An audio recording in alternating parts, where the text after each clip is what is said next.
खरं म्हणजे अजून एक दुधात साखर पडणार होती। जो प्रतापराव आपल्या जमिनीवर आपल्या सगळ्यांच्या मध्ये बसलेला आहे, कदाचित येणाऱ्या 22 तारखेला या विधानसभेचा नव्हे तर जळगाव विधान परिषदेचा भाऊ फक्त आपल्या पाळधी धरणगाव मतदारसंघाचे आमदार आहेत। पण जर का थोडासा विचार केला असता आणि जर का प्रतापराव उभे राहिले असते तर या विधान परिषदेमध्ये मला असं वाटतं की प्रताप आज जमिनीवर बसलेला दिसला नसता तर स्टेजवरून आपल्या सगळ्यांचे आशीर्वाद घेतले असते। पण ते नशिबाच्या पुढे काही चालत नाही। मी तर सल्ला दिला होता पण प्रतापनी माझा सल्ला ऐकला नाही। मलाही माहिती होतं की गुलाब भाऊ मंत्री आहेत, आमच्यासारखा रस्त्यावर नाही आहे, त्याच्यामुळे भाऊंना थोड्याशा मर्यादा आहेत।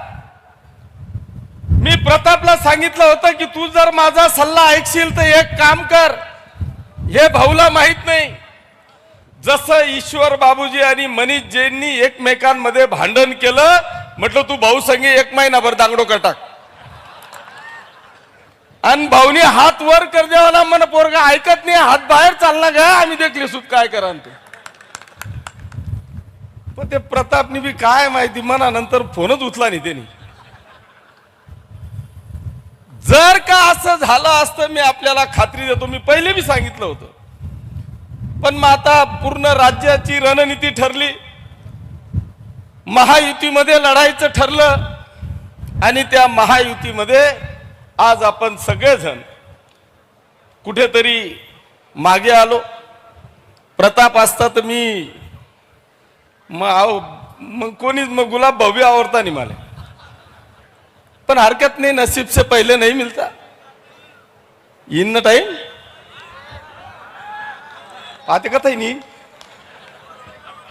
ये इन देख लो, पण हरकत नाही, वेळ नव्हती, नसीब नव्हतं, नशिबात नव्हतं, त्याच्यामुळे हरकत नाही, पण काळजी करण्याची आवश्यकता नाही।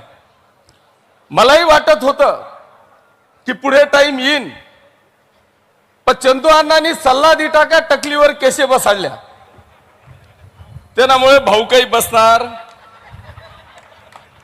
जर चंदू अण्णांनी म्हटलं असतं ना की भाऊ म्हातारे झाले आता, तर मी सांगतो भाऊ पुढे टाइम येई जाई, पण आते 6 वरीस लोक नाही।